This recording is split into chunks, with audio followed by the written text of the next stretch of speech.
All right, a very good morning to you, and thank you so much for tuning in to Kirk Mid Morning this beautiful and chilly morning. I hope you're keeping warm wherever you are. But what blessings, to wake up to rain. We have been praying and asking God for it, and finally it is here. I hope you're doing well. Let me know where you're watching us from. My name is Faith Kaulu, so do talk to us on our social media pages. That is Kirk TV Kenya on Facebook and YouTube, and Kirk TV_Kenya on Twitter. Now, today, this morning, we want to talk about job searching tips. A topic that we all want to be part of. In a conversation, I'd like to hear from you as well. So any questions you have regarding job searching, are you tired of it? We have HR consultants and a generalist with us as well in studio who will be helping us understand this thing very well and answer any questions that you might have. So feel free to interact with us this morning. Now, without further ado, let me introduce my guests this beautiful morning. Right next to me is Festus Mutua, a human resource consultant. Karibu sana. Asante. And thank you for being part of us this day. And at the very far end is Mary Nyaramba, a HR generalist. Thank you for being here as well. Karibu. Thank you. All right, we are looking forward to a very engaging conversation. I see a lot of times on social media guys saying how they've messed up during interviews, asking how should I answer this. And today, guys, we are here for that purpose only. Now, before we, jump right into it, allow me to give you guys time to introduce yourselves further. Let us know what you do as a HR consultant. Yeah. Yeah. Thank you for having me. I'm Festus Mutua. I'm a HR consultant at JCVs.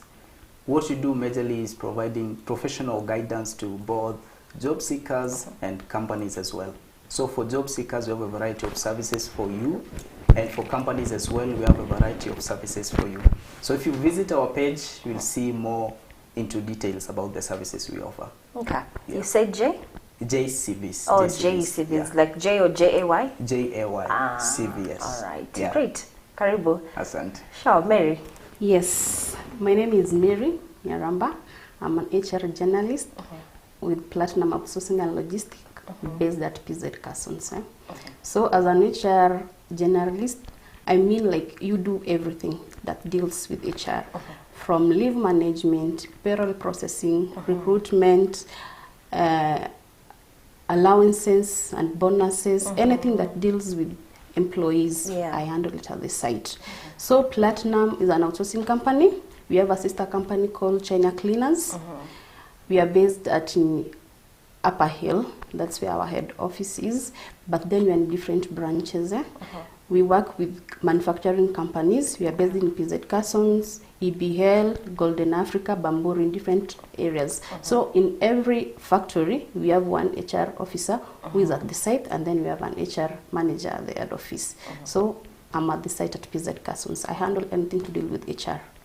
Yes. All right, Karibuni. Thank you. I think I'd like us to start by speaking about why it is important for a company to have either a HR consultant or a HR employee, because some companies overlook this. You go to a company and you're like, as we don't have a human resource person, what we do is we go to the admin or we go to the manager, so why is this position important? I think I'd like to start with you first. Yeah. Having an HR in a company, I'll say it's very important. Number one, companies have people. These people need to be organized, and for the delivery of the company objectives, the people are the one performing the duties. So the reason of having an HR, either officer, assistant, generalist, consultant as well, is for the sake of organizing the human labor in an organization. So it's very important to have an HR in an organization, whereby an HR handles a variety of human resources activities or functions, from recruiting, because the recruitment of these people needs someone to conduct the recruitment. The onboarding you've talked about, employee relations, this is how human beings relate at the workplace. So we need someone to give a guidance on how to have a healthy social interaction and as well professional interaction in a company. Yeah. If I am job searching, and this certain company calls me for an interview and I know someone there, and I ask, who's your HR? And they say, we don't have a HR person. Would you tell me that's a red flag? You know, nowadays talking about red flags and green flags. Would you tell me that's a red flag, Mary? At some point, yes. With the trend now, every organization, for it to be successful, we need human capital. Now, that's why an HR comes in. An HR comes in like a link between the employer and the employee. So employees are human beings. There's certain things that they need to maybe to be facilitated with. And of course, there's that fear of a boss and a junior. So the presence of an HR is to link the two, such that the employees can communicate to the HR and HR communicate to the employer. So in an organization whereby there's no an HR, it can be a little bit of a red flag, because how do they communicate in case of anything that they want to reach the employer? And then maybe in certain organizations, the CEO most of the time they're not around. You see, so does it mean that the employers, they have to do the things how they're supposed to do with only the guidance of a supervisor? And most of the supervisors may not be having an HR basic on how to handle people. So there must be too much colliding. So that's why I feel like an HR is a core center for an organization to be successful. That's why nowadays we have titles like HR business partner. So the core factor of an HR is to coordinate. As much as you want the employer to feel comfortable, but you also have to look on the employee side, such that the organization is flourishing as well as the employees are in a peaceful working environment. So with a peaceful working environment, business will flourish and everything will be in a good link. Wow, great. Okay, let's get to the job searching tips. We promised, guys, we're talking about job searching. Let's not dwell much about, the whole HR thing. Let's talk about job searching. I am an individual. Let's start with guys who are fresh out of campus, because I find it a bit tricky and difficult. You meet a lot of job applications that ask for experience, and here you are, fresh out of school. So then, how do you go about it? First, fresh out of school. It's a very good question, whereby everyone finds themselves in such a situation. You are fresh from school, you are looking for an opportunity, and when you look into the job adverts, you find that they require at least 1 to 2 years of work experience. So number one, I always recommend, as a fresh graduate, your greatest passion should be learning.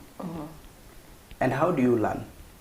You learn by exposing yourself to the industry. And number one tactic is volunteering. I'm a great advocate of volunteering because that is what has built me. So seek for companies which are in line with your profession. Go and inquire for an opportunity to volunteer. From the volunteering, you'll be able to accumulate a number of years of experience, maybe 1. Then from there, you'll have the leverage to apply for job opportunities. Number 2 is networking. You need to network. We talk about connection in a way. You hear someone says, I applied for a job and maybe I don't get the opportunity because I don't have the connection. So this connection comes from networking. And how do you network? That's where we start from. Number 1, we have social media platforms. How best are you using your social media platforms? From Facebook, from Twitter, Instagram, LinkedIn. I always advocate, as a fresh graduate, use your social media connecting with professionals. Professionals in your career, and more so human resources professionals, because every job opportunity will go through the HR. It doesn't matter it's an engineering role or which. So number 1, connect on social media. Another method to connect, to build a network, is by attending events. There are a variety of events which happen more so towards the end of the year. Professional events, company anniversaries. Try to look for events which you consider affordable. Then attend the events. For the ones you consider maybe to be expensive, find someone telling you they are paying 3,000, I can't afford. Try at least to attend 1 or 2. From attending these events, you link up with professionals who have a number of years of experience in the industry and are well linked up with other professionals. From these connections, someone will refer you to an opportunity. And that's how you land a job opportunity or even an opportunity to volunteer. The other method is ensure your CV is well packaged. Number one problem we have is because you find someone is graduated from school and number one, they don't have a CV. So if you are requested to present your CV for an opportunity, you don't have a CV to present, then you are worried, what should I write? This is why we advocate for seeking professional CV writing, because there is a lot you can have on your CV as a fresh graduate because of being in school, doing something. So the leadership roles you held at the time you was at school, the several social community activities you engaged yourself in, this should be part of your CV. So for fresh graduates, I advocate for volunteering so that you gain a number of years of work experience. Then from there, you'll be ready for the market. Yeah, and as well connect. Okay. Yeah. I like the tips you've given young people. Yeah. I think that is very well put. Yeah. If someone was to take that and run with it, they'll be very far actually. Or rather, they're at a better place compared to others who are just fresh out of campus. But Mary, I'd like you to talk about, now, Festus has given us a secret, but those who are receiving it too late. Me, I'm already out of school. I haven't volunteered anywhere. And now I want to start applying for jobs because I'm job searching. What then should you do? Okay. Now, with job searching, first, there are those people, maybe after school, they get job direct. And then, of course, there are people that they don't have a direction.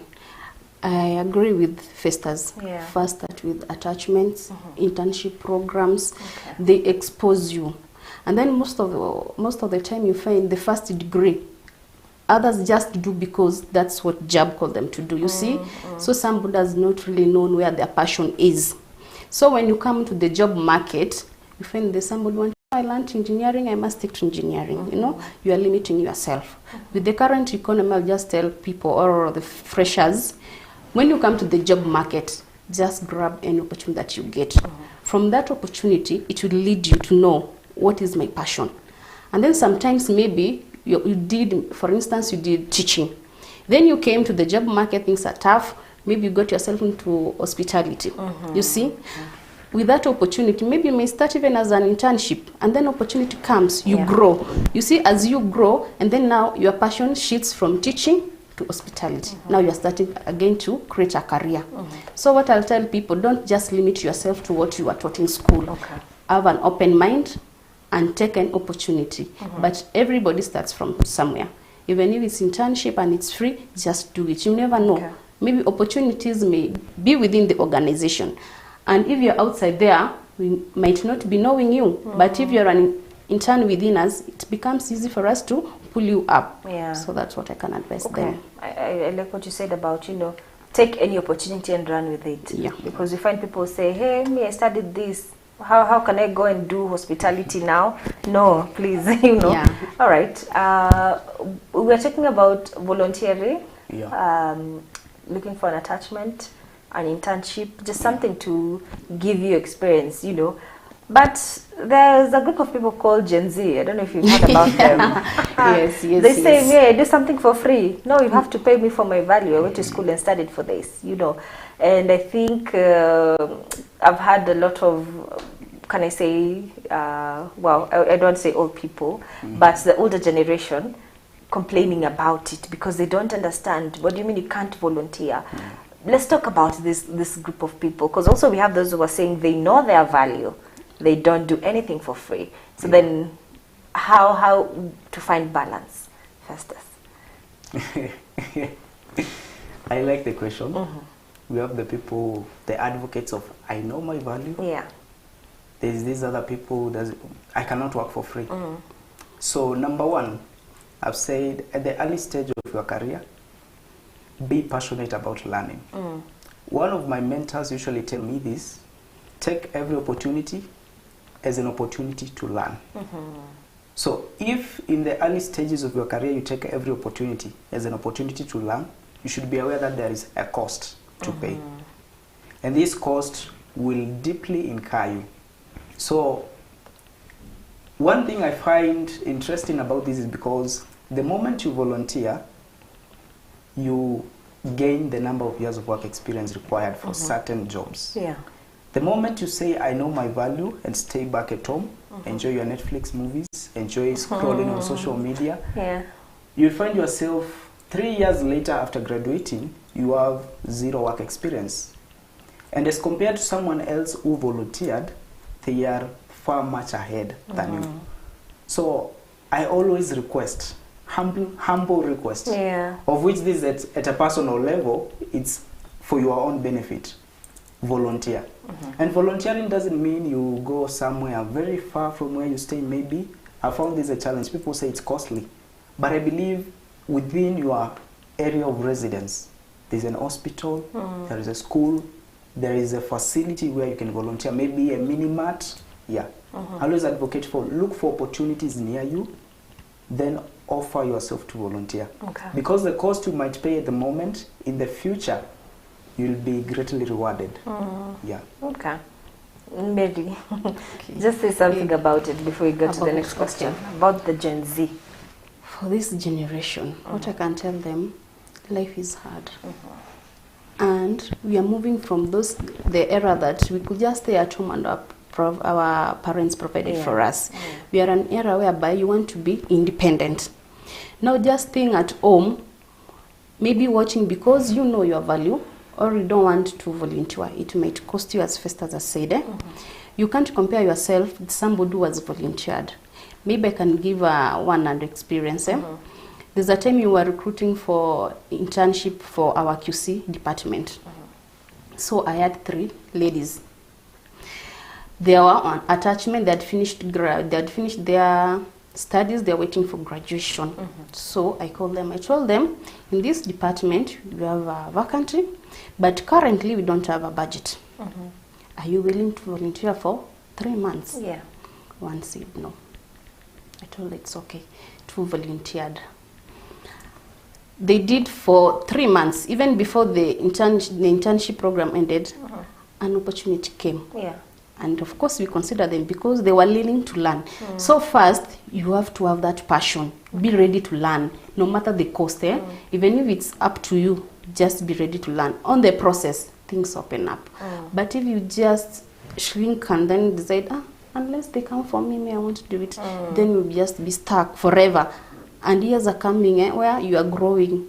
You need to do things. But if you just stay there, things won't be done by the hair. You have to do it. So they don't have an option rather than to wajitume. Yes. Okay. First, as you mentioned something about CV, when you're talking about fresh graduates, you said one of the things that will make you stand out is have a well-packaged CV. I want us to talk about it. First of all, what is that, a well-packaged CV, and what does it look like? Okay. Before I talk about CV, let me say this. The only thing that wins you a chance for an interview is your CV. Okay. I give a reason. Once we have advertised for a job opportunity, we don't know who is Mary, who is Faith, who is Festus. We check into the CVs. From the CVs, as a recruiter, you need to look for someone who has the skills, the experience, and the academic background you require for this position. So how well the CV is packaged determines whether you'll proceed to the next stage. You might have a very rich background experience, academics and skills, but they are not on your CV. So for that case, you won't be considered. So having a good CV, it's very simple. It should be clear and rich in content. When I talk about being clear, it's well elaborated. Okay. So if it's concerning your personal information, we should have clear details. Your contacts, your name, contacts. Then when it comes to, for example, work experience, it should be well outlined.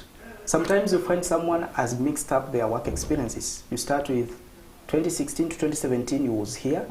You proceed to 2020 to 2021, you was here.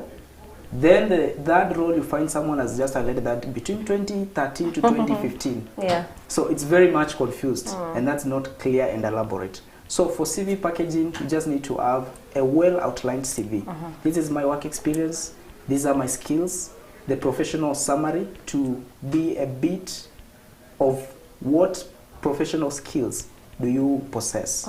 When it comes to academic background, to be well elaborated, I started from here, headed here to here, and now currently I'm in this institution pursuing this. So matters concerning CV just determines of how well it has been elaborated and aligned. Okay. Yeah. When one is doing a CV, Mary, because I've seen a lot of formats or online templates that are free, but then there's something that is facing out. You know, people are saying don't put boxes in your CV, don't do this in your CV. Festus has elaborated very well in terms of, you know, let it be clear, let it be well organized. What other tips can you give when it comes to having a CV presenting itself well? Okay, first, when you're writing a CV, don't include things like I'm the third child in our family, I'm married, I have 2 kids. We are not interested with their personal information. If we need it, of course, we'll ask later. So when you're writing a CV, just put out your personal information. We are not interested in that. Just focus on you, the skills, education background, what you have done, from, of course, the least to the current one. It becomes easier for when we are going through, maybe you are perusing, you know where this person has been on education level. But if when somebody's writing primary, college, high school, you see, you don't just mix them. Give us a humble time. Just start from either high school, then did this in college, and currently I'm doing this. It helps us to learn how this person has been improving on his knowledge skills. And then there's something we call a cover letter. It's a simple description of who you are and the skills and what. That one is very important. Or you can just give a simple description as a title on the top before you start giving us maybe your education and then maybe your skills. That's more important. And also it's always good to note some notable courses that you might have done, or maybe webinars or seminars. You see, also they add weight to your CV. Yes. Oh, all right. So those things are important. Yes, they are. The webinars, the seminars, the short courses. Yes, you the can training. get them. Yeah, because it helps us to see on your social life, how you socialize with others and what you have been empowering yourself with. Okay. Yes. Great. Here I am. You wanted to add something? Yeah, I wanted to add sure, something. sure. Concerning CV writing, I've found a gap more so with work experience. Most of the people will just highlight that I worked at Kirk TV as a producer, but there are no duties and responsibilities. So it's very key, make your CV rich in content. Very rich in content. When it comes to work experience, make it rich. Yeah. All right. Now I have a follow-up question from that, because then it was also recommended your CV should not be too long. Don't give me a CV of 10 pages. I don't have time to go through all that. How then do you, because you're saying make it rich, how then do you make it rich without it being too long? It's a good question. So how to make it rich without being too long? Number one, it depends with the work experience, the one which makes the CV very long, and as well trainings. Some people have a lot of trainings. For the trainings, it's very key you highlight all of them. But for the work experience, you can just measure on a number of them and then mention a few of them. Because even when you go for an interview, you won't have all the time to explain your 20 years in different companies of work experience. You will measure on certain companies, then highlight a few of the companies. So we always recommend your CV, let it be not more than 4 pages. For a fresh graduate, 1 page is okay. 1 page? 1 page is very much okay, because you only have the attachment experience. And probably a volunteership experience, which is not very much. Interesting. Wow, okay. I'm also learning, so I know whoever is watching us is also learning as well. Here I am, I have an interview now. I am all tensed out, I don't know what to do. Where should I start, Mary? Okay. First, for you to feel confident for an interview, you have to prepare. Something we call a mental preparation. Others say you can do it via a mirror yourself. Others say you can revise, maybe Google more information about. You see, first understand the role, not the JD. Once you understand the role, now understand the company that you are going to be interviewed with. When you have enriched yourself with that, understand the market in relation to the title or the vacancy that you are going for an interview. Once you have this, now you can do a mental interview, because if I'm coming, I have already information about the role. I've gone through the JDs. I know it's something that I can do. There's that a boost of confidence first. I know the company. So even if I'm asked, tell us about your company, at least you have a tip. But then there's a scenario where you ask, tell us a little bit about your company. You know nothing. You can't even say the name of the CEO, or you can't even say this company has branches. You see, it's already a put off, and then it puts you fear, especially the first questions. So for you to be well prepared, first have tips of the JD, the company, also your CV. You should know what is in your CV, especially those that have been written by a professional. It becomes embarrassing that you can't tell us something in your CV. You know, sometimes maybe even if this the freshers are entry levels, somebody can just pick your CV and tell you, open a page and tell me something about this. You are blank. You see, it's a put off. So at least know something about your CV. And then, of course, the first question is, tell us about yourself. I tell people, when ask that question, don't give details of what you have written in the CV. Because probably you have already learned the CV. It's an opportunity to sell yourself.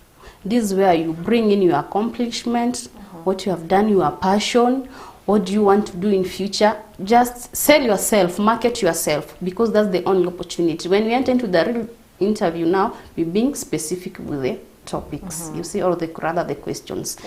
So that's a start of it, I can say. Yeah.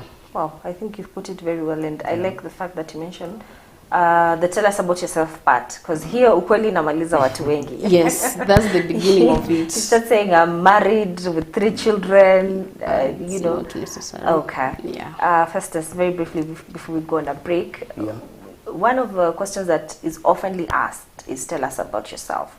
Mary has talked about it. What are other common questions that you're likely to experience? Hizo hazizi kosa kwa interview digani. Ingine ni, why should we hire you? So this is a question whereby most of the candidates find it challenging. And I always recommend this. Once you've been asked this question, number 1, relate your work experience to the required work experience for the position. Maybe they're requiring someone with 2 years of work experience, you have 3. You can just say, I have 3 years of work experience, and as compared to the requirement in the job description, I can see you need someone who has at least 2 years of work experience. You are bringing your relevance for the position. Proceed to the company objectives and missions. So one of the things you should do before going to an interview, do a background research, an intensive background research concerning the organization you've applied the position for. So after you have done this research, you'll be able to highlight some of the major things in the company objectives which relate to this role. And now you should relate these to your personal attributes during the interview. So after touching on work experience, you can touch on their objectives which match with your personal attributes or something you desire doing. And the third thing to handle is about the academic qualification as well. Highlight, I can see that you need someone with these and these and this professional course. Can highlight that you have done the bachelor's, you have the professional course. And lastly, talk about technical skills you have for this position. They need someone who is familiar with a system like SAP. Say you're proficient in SAP. Microsoft Office. Highlight that you are well proficient in it. Yeah. Okay, great. We are taking a very short break, but do not go too far, because this very wholesome conversation will continue after this short break. So keep it here.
great people on earth today are the people who pray.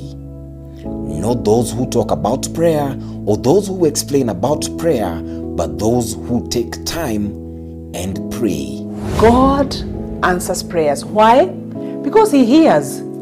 His ear is not deaf, so He hears our prayers. Men and women who go before God, we should be men and women of godly standards. Sure. So we abide, so that we keep tapping from the source. But as we pray, it is important to tell God that your will be done in this prayer that I'm praying, or about this prayer item that I'm praying about.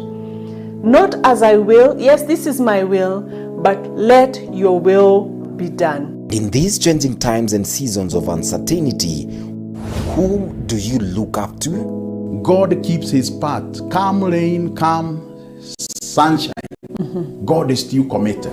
From one generation to another, and it's not like shifting shadows that He will change, but Join Reverend Elizabeth Kimani and Henry Kyra every Wednesday from 8 to 9 p.m. live on Kirk TV for Call Unto Me. 2021, He's still the same God, and He has not changed.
Alright, welcome back to Kirk Mid Morning. This day we are talking about job searching tips, and in studio with me is Festus Mutua and Mary Nyaramba, even as we talk about this. And we are currently discussing matters to do with the interview, you know, how to ace it.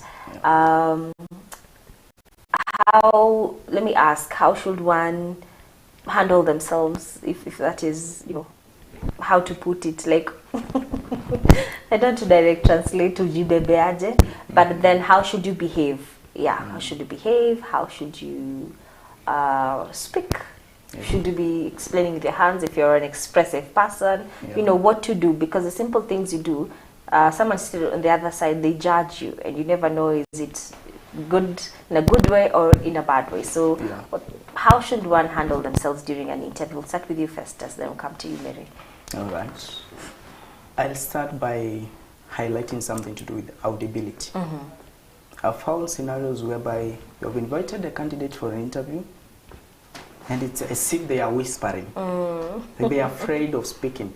The moment you start whispering, I perceive that you are not sure about what you're talking about. So number one, be audible. Number two is concerning the posture. Someone just gets into the interview room, you have just welcomed them and told them to have a seat, and someone sits as if they want to escape from the room. So just be calm, sit down, composed, be audible. Then Concerning the behavior, I'll highlight something you should have mentioned concerning the interview preparation. Be well groomed for the interview. You'll be audible, you'll have a good sitting posture if you're well groomed. Okay. Your grooming gives you some sense of feeling. You feel that I'm okay. Yeah. Okay. Mary, what can you add? Okay, first with dressing code. You know, the first impression when you come in is how you're dressed. Yeah. So be professional. Don't come to an interview with a crop top or weird dressing. So first be professional, or rather be smart. First dressing, because that's what gives an impression, first impression. As much as we tell you guys feel comfortable in an interview, doesn't mean you can just sit here now you're picking water, you are doing this. No, we just want to make you feel like it's a peaceful environment. Atupigani, it's not a force, So avoid such behavioral characters like sitting posture. Also, don't show fear on your face. As much as you are tense there, try to calm down. Try to calm down and be interactive.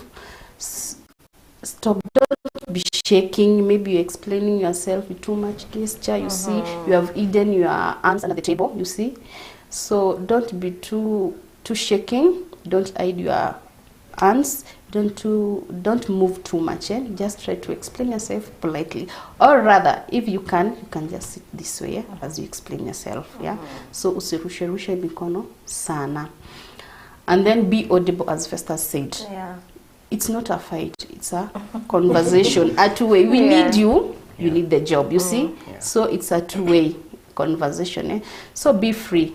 Be free to ask. Maybe I've asked something you have not understood. There's no any harm in asking, can you repeat or pardon? But usijibu na hujasikia. You see, it's a conversation. I usually say an interview is a conversation between two people, because we need you. That's why we called you. And you came because you need the job. So let's make it more of a conversation between us that can a beneficial conversation towards the current objective, something that you are doing. So don't be too fearful. Also, don't be overconfident. Tumeongea sasa, maana tumerapo.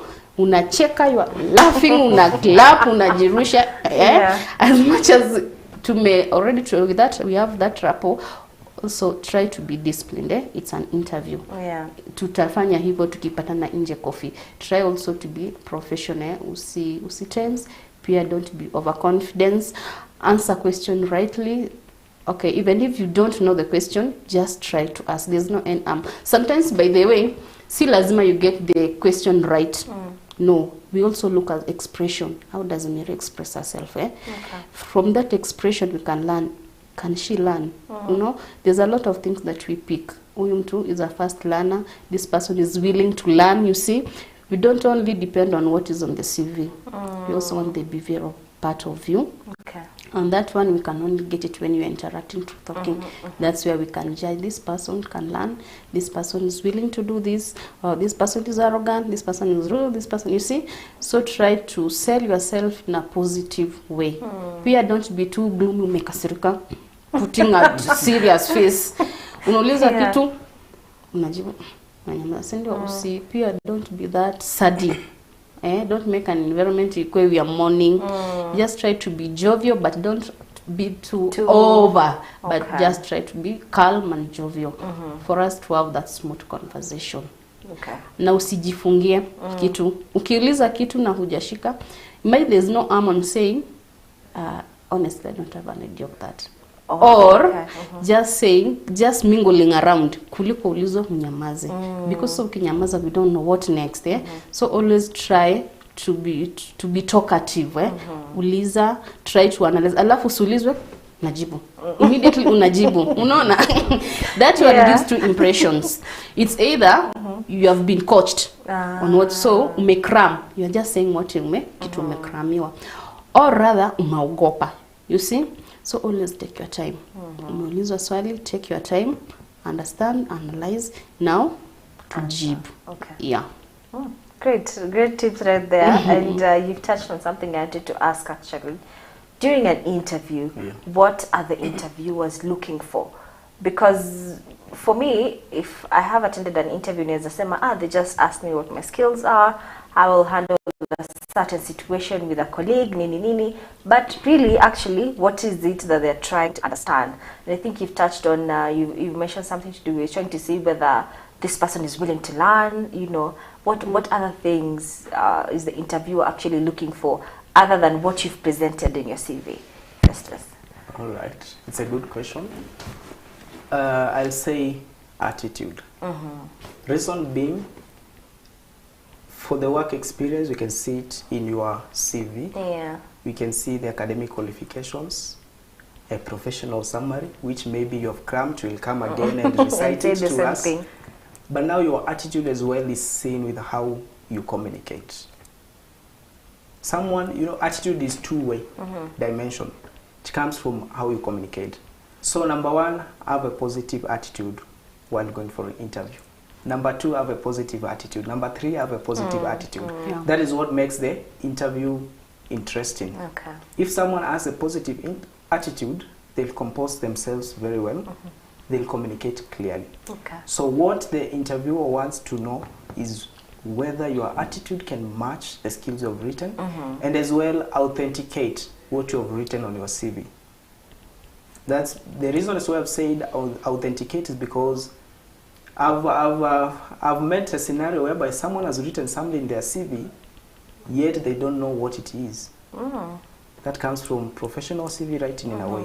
So the process of professional CV writing should be inclusive, whereby you can explain, express, you can demonstrate what has been written on your CV. So it's just attitude and then authentication of whether really what you have written is what you are. Yeah. All right. Mary, I'd like to start with you for this next question, but I'd like to hear from both of you. Yes. Salary negotiation, because this is where you either make it or break it. You play yourself or you earn yourself something good. How to go about this, or having in mind finances and money is a talk I think the African culture we really avoid. Yeah. I'd rather spend 3 hours in an interview, but don't ask me about money. And let's not talk about that. But it's something we can't avoid, because at the end of the day, if I secure a job, I expect to be paid. Sure. The employer expects to give me something as well. How do you go about this whole interview and conversation to still not look like you're just after money as well? Yeah. Hey, that's a good one. Okay, on salary negotiation, maybe I can advise somebody. Yeah.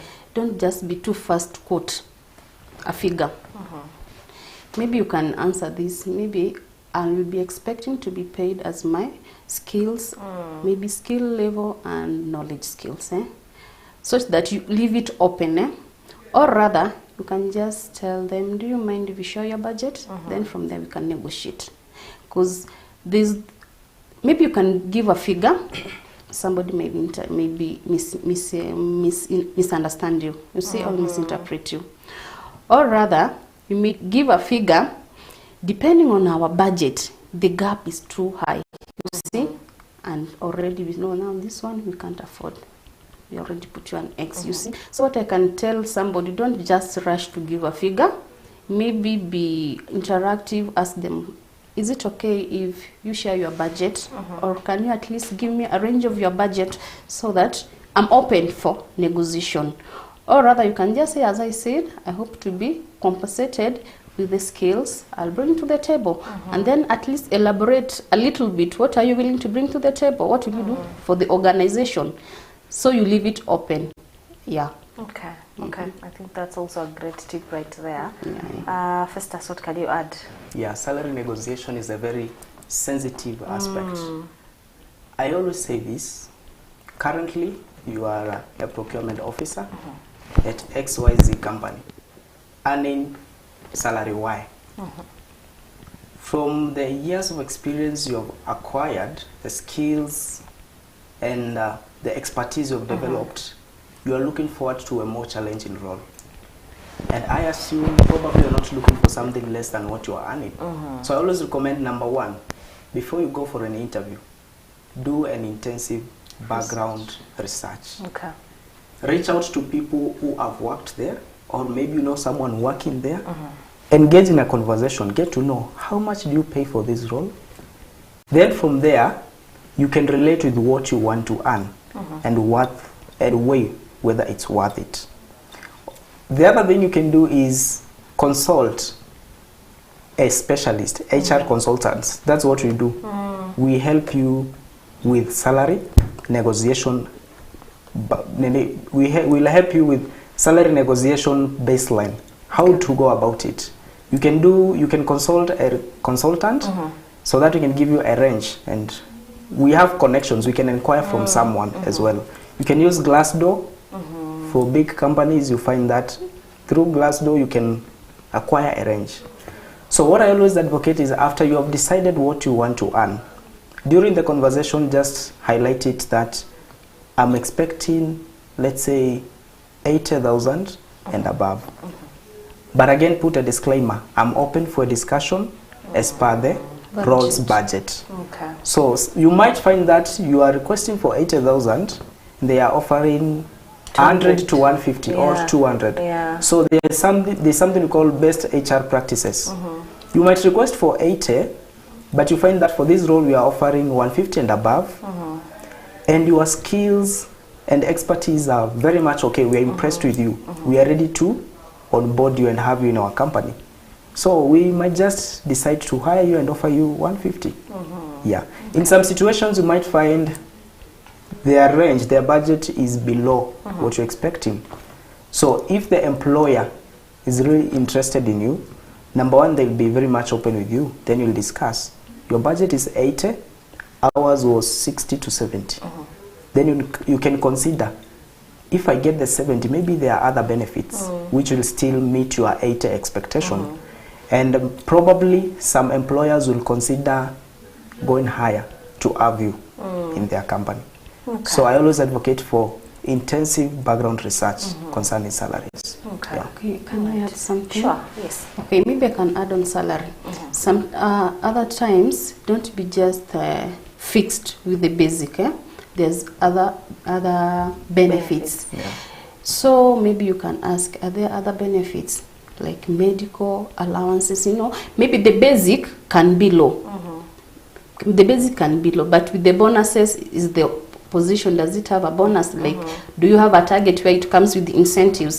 So those are some things that you're supposed to inquire before you make a conclusion. Because maybe the basic is 60, you expected 80, but then you have an house allowance, you have maybe traveling allowance, airtime allowance, you have a medical cover, you see.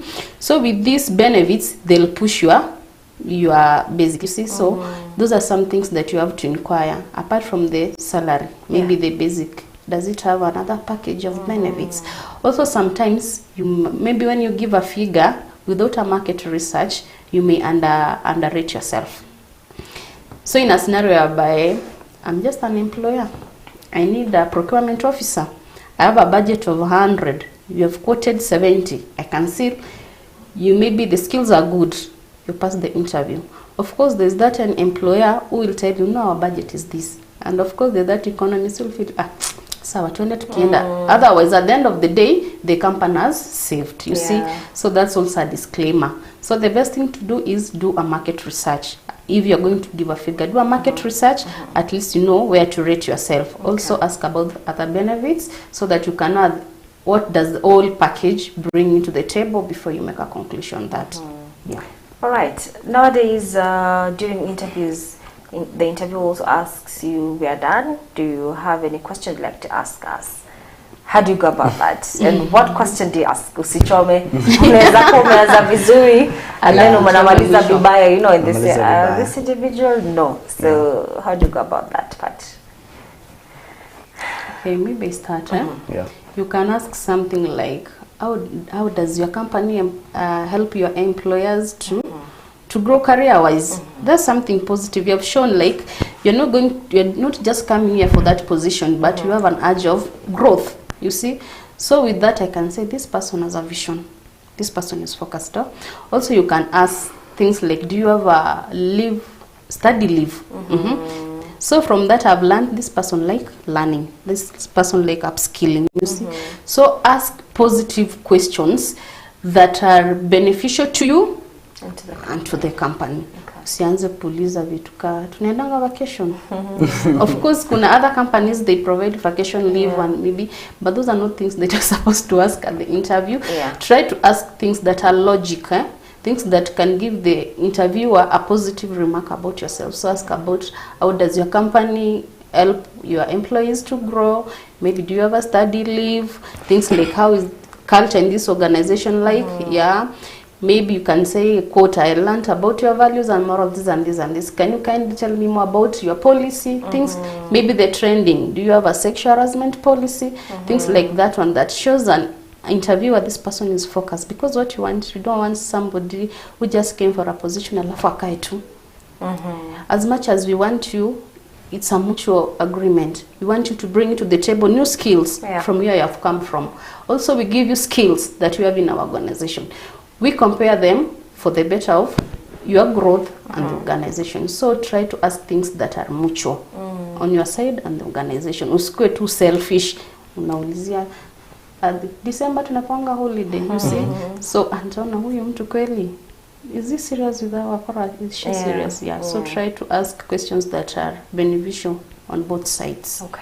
Wow, that's in addition to what she has just said, she has just mentioned something to do with sexual harassment. It's been a trend. So I'll say this, before going for an interview, be well informed. Be aware of the trends in your industry. Now you can use these trends to ask a question like, do you have a sexual harassment policy? Because of late this and this and this has been happening. This gives the employer perception that you are a well-informed person. In some instances, I'll also say it depends with the role. Sometimes you find that for junior roles majorly, you'll find you've had a discussion about almost everything. Even the questions you had have been answered through the conversation. So if you find yourself in such a situation, you don't have a question for the panel. It's okay. We are human. It's very much okay. I always say this, use that as an opportunity to thank the panel for having you. You just say, from the conversation you've had, I feel I'm very much okay. I don't have any question for us, for you. So I thank you for having me here. It's been a very good conversation. And from it, my questions have been already answered. That can be a good way to respond to that question, because it's very sad and very embarrassing if you are asked a question and you don't have a response in an interview. You need to be creative enough. All right. Wow, I think I like how we've handled this conversation. I want us not to end this program without talking about, how difficult it can be during the job searching period. It's a stressful period, and we've seen a lot of guys give up, a lot of guys go into depression, thinking they're not good enough, or did they make the wrong choice. And we also know we say jobs are not waiting for us, so we understand. It can take time. So during this whole period where you're job searching, where you're sending CVs, where you feel fatigued, it's too much, you take a break, you're coming back, any tips to survive this what can seem as a difficult period? What can you tell someone who's watching us? We'll start with you, Festus. So I'll say, let me direct this to job market in 2023. Number one, I'll say it's very competitive. Number two, it's very much influenced by social media. So how do you stand out? I recommend, number one, personal career development. What am I talking about? I'm talking about your academics, work experience, and skills. Ensure that you have upgraded your skills. Look into the job market and see the requirements, and make sure you are relevant for the positions you are eyeing for. Number two, it's about professional CV writing. Make your CV stand out. I've said the job market is very competitive, and what makes you stand out for an interview is your CV. Get a well-packaged CV. Number three, I'll say network. Network with people. I've talked about this in the beginning of this conversation. Network with like-minded people, people in your industry, HR professionals. It's from the networks where you'll get opportunities. And lastly, I'll talk about preparation. Prepare for opportunities. how do you prepare? If you are job seeking and maybe you're going to inquire for a volunteer opportunity, reach out to someone, to a professional, to guide you how to go about it. If you're preparing for an interview, go for interview coaching. Do a mock-up interviews whereby I'll engage you in an informal interview setup, whereby now you will be emotionally and psychologically prepared for the interview. So these are the 4 tips I can share to stand out. All right. Yeah. Thank you. Mary? So I add on mentorship. It's always good to have a mentor to guide you, because you see, a mentor is somebody who has been there before you, and being advised by somebody who has been there before you, it upskills you. So be ready to be mentored. Don't just look for a mentor because I've said look for a mentor. You have to be ready inside, because this is a person you are going to approach. He might not be having time for you, but the little time that they are sacrificing for you, you should not be willing. So look for a mentor to be guided. Professional CV, he has already touched on it. Also preparation before you go to an interview. You can prepare yourself. You can prepare with your friends. In fact, I tell people, you can tell your friend, Mama, ask me questions. Do you see, am I shaking?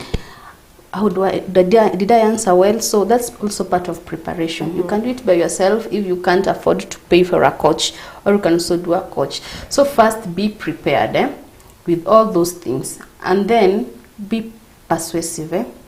Once you apply for maybe you've seen an advert, apply for it. Apply even if it's 10 times. Don't just say, nili apply nyingine ya estimate, let me wait. No, just apply as much as you can, because a lot of people are applying, and maybe you might not be successful in this one, but on another one. So be open-minded. Apply as many as you can. Also make a follow-up. Maybe you have applied, you have gone for an interview. They said, okay, others say we'll answer you. Others say within a period of 1 month, expect a response. Of course, not all companies send a regret. They only answer to those who are successful. So I always say there's no any harm on making a follow-up, because they gave you a period. But on those ones that didn't give you a period, maybe unaweza kaa tu sema maybe sikuchaguliwa, you see. So it's always good to us asking first. It removes the anxiety of waiting. Of course, after an interview, kunile anxiety, was I successful? I did it well, you see. So when that period elapses, they said they'll communicate within this period. It has elapsed, it was not successful. But in a scenario whereby they left it open, there's no end arm, by the way.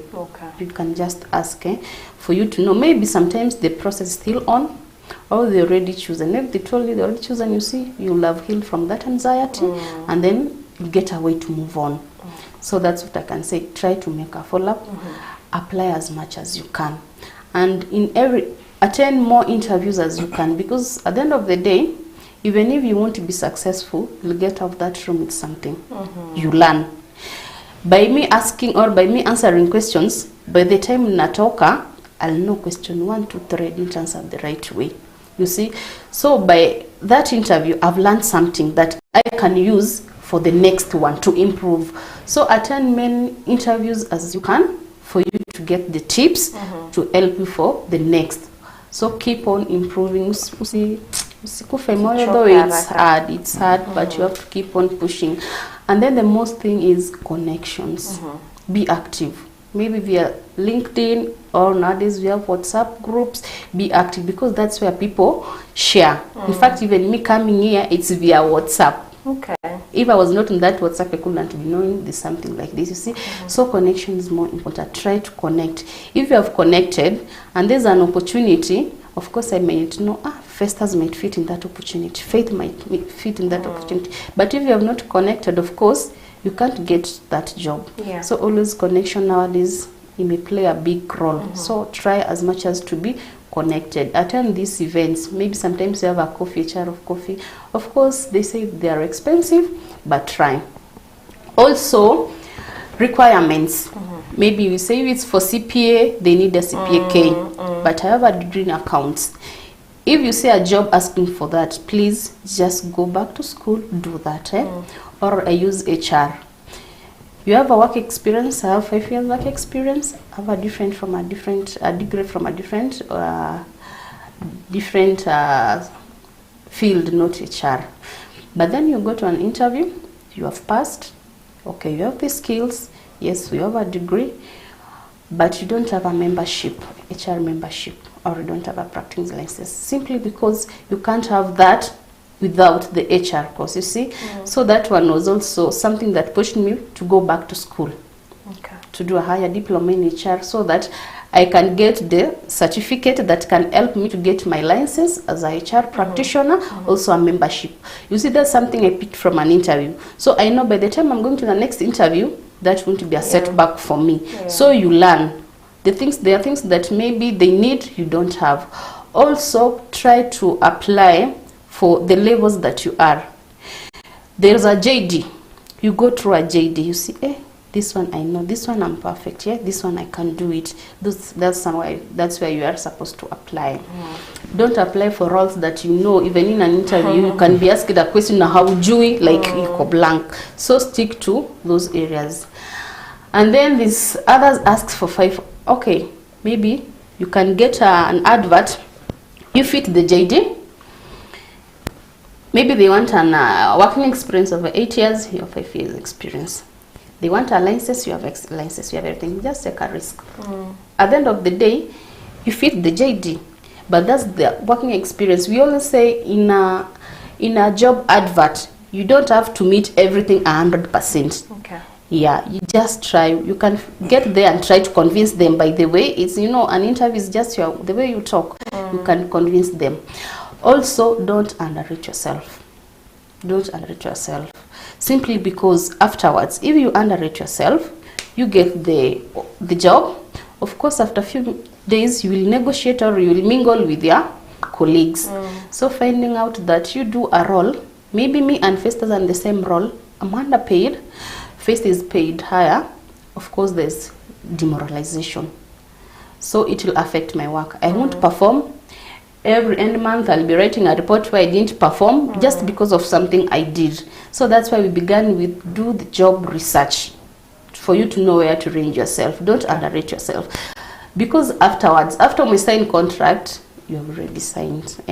Renewing a contract, maybe even if you sign, and then of late we can see there's a trend. We are moving from permanent employment to contract. Most organizations, that's what they're picking. From permanent, we are shifting from permanent to contract, and this is because of the Gen Z. Huyo ni msee anaweza fanya leo job na kesha apate opportunity na mlipa better na akuandikia hapo. And a permanent position comes with a lot of benefits when somebody leaves. So that's why we are moving to contract. So always, before you sign your contract, just go through every clause. Know what it is. Now that's after you have passed the interview. Because when you go into an organization, go while you are comfortable. We also say you don't eat titles. You don't eat titles. Okay, I know others like titles, but now for me, you don't eat titles because maybe there's a role I've seen. I'm fitting that role, but I'm an HR officer. The role is for an HR assistant.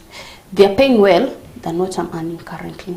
Just apply. At the end of the day, my bills won't be written HR assistant. So that's something also to consider when you're applying for jobs. What else have I said? Maybe the last one, don't give up. There are challenges, by the way. You might go for one first interview, second interview, third interview, and still don't pass. Or sometimes you can pass to the final stage and then changes are made at the first time. And that's why you find a lot of people, they go into depression because they don't want to share. Just try to share those frustrations, somebody to help you go through it. Also take time. Check time. If you feel it's depressing you, and of course there's that anxiety and that focus, a goal you have put yourself, I want to be here by this time. I'm applying, I've gone for interviews. So you start asking, now what am I not doing right? Now you get yourself, you're being demoralizing. So if you reach that stage, just take a break. Analyze now. Later, after Sira imeisha, frustrations imeisha, now you can analyze. Interview 1, I failed because of this. Interview 2, ilinipita because I didn't have connection. Interview 2, so work on those things. Yeah. Once you have worked on those things, now aim higher. Yeah. All right. Thank you for coming today. You've shared with us nuggets of wisdom that we really appreciate. Maybe 1 second each parting shot to our viewers before we call it as a day. Yeah, Festus. Yeah, I'll say work on your social media appearance. On LinkedIn, I'm Festus Mutua. Reach out, let's connect. I post jobs on a daily basis. So if you are job searching, connect with me, you'll be able to be aware of the open opportunities. Social media has offered people jobs. Work on your social media appearance. All right. Mary. What I can say, let's stop being too comfortable with where we are. Let's aim higher. And if you're aiming higher, work towards it. True connection, as Festus has said, sell yourself. Sell yourself. Every human being needs growth. And there is a time there where you feel, maybe I've been this role for some time, now I need a change. Don't be just stagnant there because of fear. Just try something. Maybe, you never know, a new opportunity may come. So let's not be in our comfortable zone. Yeah. Okay. All right, thank you all for coming. It has been a pleasure to have you guys on board, and I hope you're watching us as well. You've learned a lot. Take notes so that you don't forget, because tips that we've gathered from today's program are tips we wouldn't get for free. We'd have to pay them for coaching, but we appreciate it. All right, so we'll take a very short break, but do keep it right here, because when we come back, we'll have a look at trending on the web, then call it a day. So we'll take a very short break. Keep it right here to know what has been trending on the web this week.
Great people on earth today are the people who pray. Not those who talk about prayer or those who explain about prayer, but those who take time and pray. God answers prayers. Why? Because He hears. His ear is not deaf, so He hears our prayers. Men and women who go before God, we should be men and women of godly standards. Sure. So we abide. So that we keep tapping from the source. And as we pray, it is important to tell God that your will be done in this prayer that I'm praying, or about this prayer item that I'm praying about. Not as I will, yes, this is my will, but let your will be done. In these changing times and seasons of uncertainty, who do you look up to? God keeps His path. Calm rain, calm sunshine. God is still committed. From one generation to another, and it's not like shifting shadows that He will change, but join Reverend Elizabeth Kimani and Henry Kyra every Wednesday from 8 to 9 p.m. live on Kirk TV for Call Unto Me. 2021, He's still the same God. and he has not changed.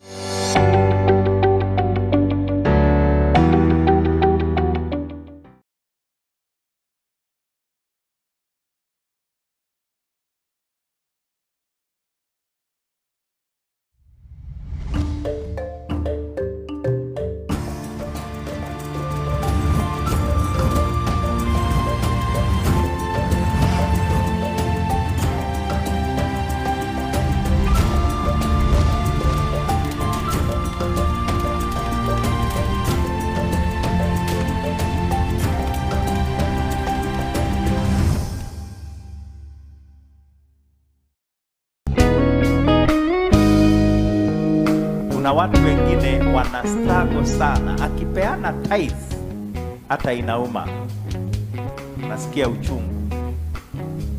Mwingine atamwomba Mungu ya kwamba nibariki, na wakati utanibariki na kazi, I will be giving you the 10th of my income. But when it gets to the reality, anakumbuka mama alikuwa ameniitisha kikoi, watoto wangu wanafungua shule next week. Anaanza kudebate na Bwana na anaanza kusema Mungu ataelewa. Bwana Yesu asifiwe sana. Lakini si ni wewe uliahidi, sio Mungu alikusukuma.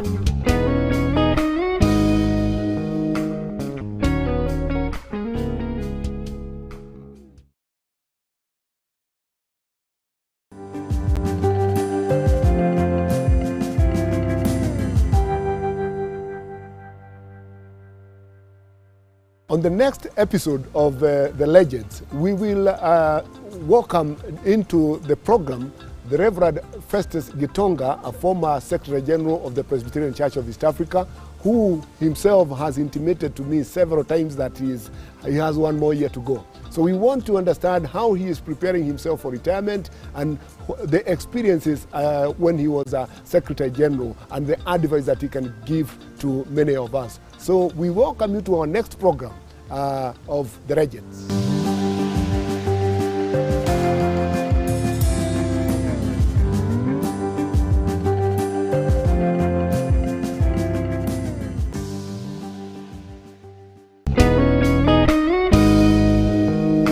Doesn't matter how much you feel abandoned, rejected and lonely, and like no one cares, Jesus cares.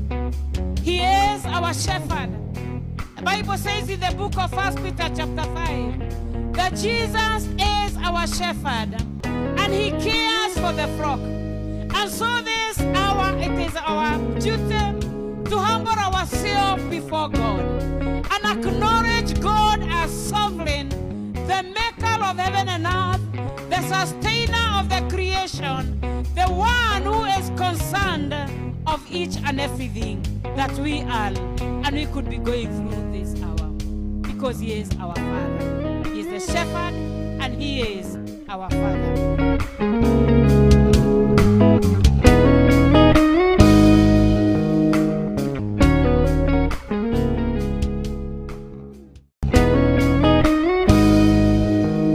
Kuna watu wengine wana struggle sana, akipeana tithe hata inauma, nasikia uchungu.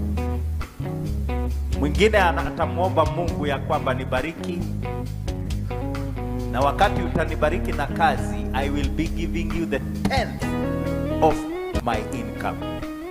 But when it gets to the reality, anakumbuka mama alikuwa ameniitisha kikoi.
All right, welcome back to Kirk Mid Morning. Right about now, we get to the Turning on the Web segment, and we start by having a look at what seems like African countries united. Now, it seems like some African countries have a date with destiny on the 20th of March 2023. Kenya, South Africa, Tunisia, and Nigeria are holding a protest led by the opposition leaders to pressure their presidents to step down, all on the same date. Well, they say Africa is a rich continent with poor governance. Could this be it, guys? Could this be it? Is it about time that we witness this coming all out? No big roads that will be operating on the 20th of March unless it's emergency services. We are doing this because it is the right thing to do, the only alternative we have to be able to get our rights back. Because of that, Monday is on. And I will hereby now declare today, in the name of Azimio, the Umoja One Kenya Alliance coalition, that Monday, 23rd of March, sorry, let me repeat again. We declare that Monday, the 20th of March, will be a public holiday. What a big coincidence right there, waiting to see how things will play out come the 20th of March. Now, as everyone else feels the pinch of the high cost of living in the country, residents of Kisumu County are not waiting for the 20th of March for the protest, or rather to let their issues be heard. They have taken it to the streets to protest about the high cost of living. Now, will they be heard? Will action be taken? Or is it all just a show-off?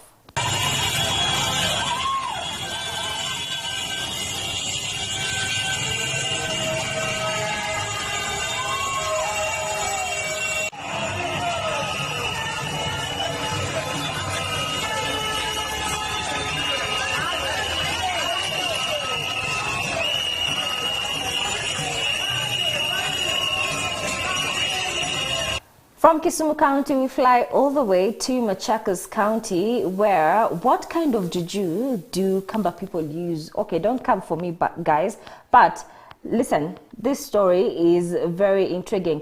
A woman who was called to testify in court could not speak because she kept bleating like a goat, like literally. Word has it that the person she was going to testify against bewitched her so that she cannot talk about the case.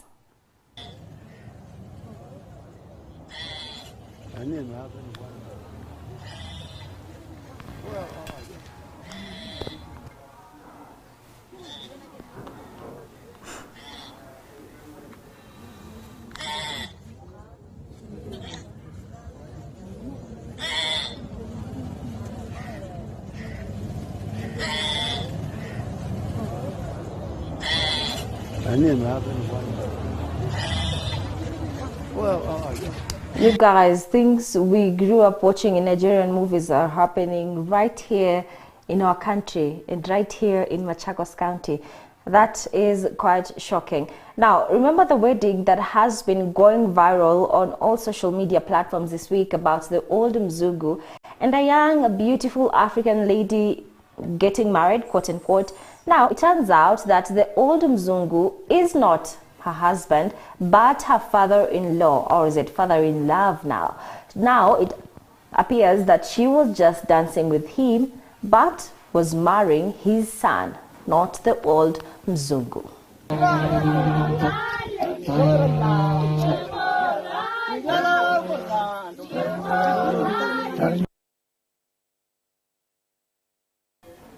Me, I'm not saying anything, guys, but we can't see the sun. We can't see the sun in the lineup. But I'm not saying she's marrying the Mzungu. I'm just asking, where is the sun? Anyway,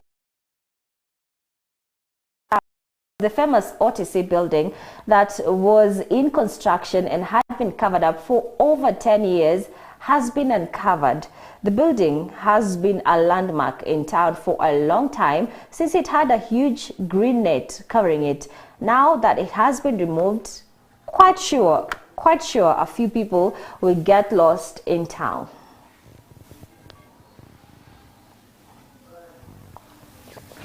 Watu wamepotea Nairobi. Neti imefika chini. Neti imetolewa. Goodbye. Tuanze nani Ngatia? Ngatia bye. Ngatia. Bye. Ngatia kupotea utapotea. Neti imetolewa, guys. So I don't know what will happen if they decide to repaint Afya Center, because these two buildings have been landmarks for quite a long time. OTC, guys, that's it. They're done. They will get lost. Now, if they mess with Afya Center, please do not harm Nairobi, because how else do we explain? We are looking for a green building that is not there. So guys, send photos to your relatives who are expecting to see the green net once they visit you in Nairobi, so that they know things are different now. And the OTC building is actually almost being launched. We're expecting the area to be quite busy, of course, with businesses, hotels expected to start running in the building. That is all we had for you today right here on Trending on the Web. Thank you so much for being with us from the beginning of this program till now. My name is Faith Kaulu. Do have yourself a lovely day. Goodbye.